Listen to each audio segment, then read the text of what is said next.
बच्चों हम पढ़ेंगे आपका 12th क्लास का अध्याय 13 प्रायिकता, है ना। तो प्रायिकता के बारे में पढ़ने के पहले जो आप पहले की कक्षाओं में पढ़ चुके हैं, थोड़ा सा पूर्व ज्ञान को हम रिवाइज करेंगे। तो देखेंगे कि प्रायिकता की परिभाषा आप लोगों ने 10th क्लास में भी पढ़ी है, 11th में भी उसके बारे में थोड़ा सा पढ़ा है।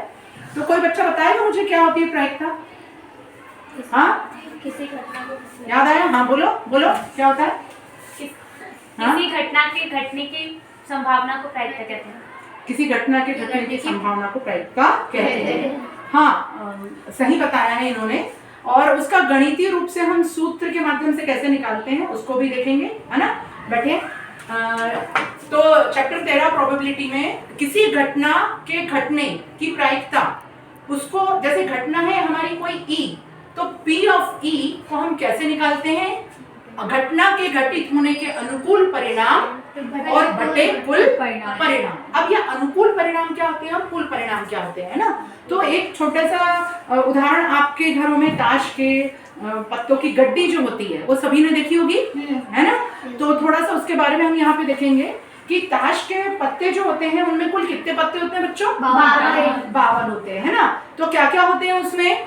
काले पान का 13 पत्ते होते हैं, लाल पान के 13 पत्ते होते हैं, चिड़ी के 13 पत्ते होते हैं और लाल ईंट के भी 13 पत्ते होते हैं। तो 13 13 दूनी 26, 33 39 और 33 52, कुल 52 पत्ते होते हैं, है ना।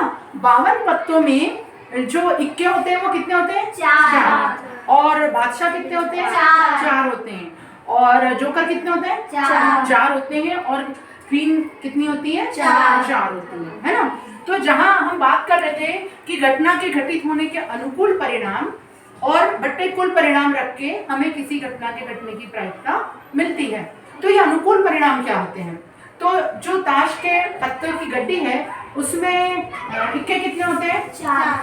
कितने होते हैं? 4। एक लाल पान का, एक काले पान का, एक ईंट का और एक चिड़ी का, कुल 4 इक्के होते हैं। तो यदि मैं बोलूं कि ताश के पत्तों में इक्का होने की प्रायिकता, तो अनुकूल कितने हो गए? 4। अनुकूल कितने हो गए? 4। और कुल कितने? 52, है ना।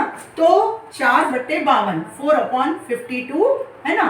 काटेंगे तो 1/30। तो ताश के पत्तों में इक्का होने की प्रायिकता क्या हो गई? 1/13, 1/13, ठीक है। अब यदि इसके थोड़ा सा अलग मैं आपसे क्वेश्चन करूं कि ताश के पत्तों में काले पान के इक्का होने की प्रायिकता क्या होगी? 1/52, 1/52, है ना। जो बच्चे ध्यान दें, जो 4/52 बोल रहे हैं वो गलत है। मैंने क्या बोला? काले पान का इक्का होने की प्रायिकता। तो काले पान का इक्का तो बेटा एक ही होगा, हाँ। तो क्या होगी काले पान के इक्का होने की प्रायिकता? 1/52। क्यों? क्योंकि काले पान का अनुकूल संभावना एक ही है, एक ही काले पान का इक्का होगा, तो अनुकूल 1 और कुल पत्ते कितने हैं? 52, तो 1/52। तो काले पान के इक्का होने की प्रायिकता कितनी होगी? 1/52। अब इसके अलावा मैं एक और क्वेश्चन करूं कि ताश के पत्ते की गड्डी में किंग होने की प्रायिकता, बादशाह होने की प्रायिकता 4/52। क्योंकि कितने बादशाह होंगे उसमें? 4। एक लाल पान का, एक चिड़ी का, एक ईंट का और एक काले पान का।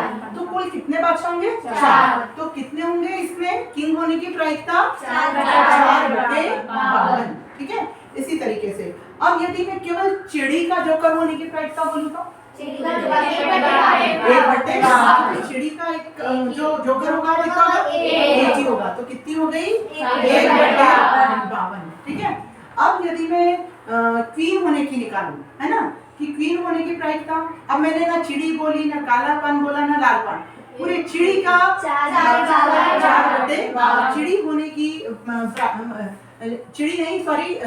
क्वीन होने की प्रायिकता यदि हम निकाले तो क्या हो जाएगी? 4/52 आया, ठीक।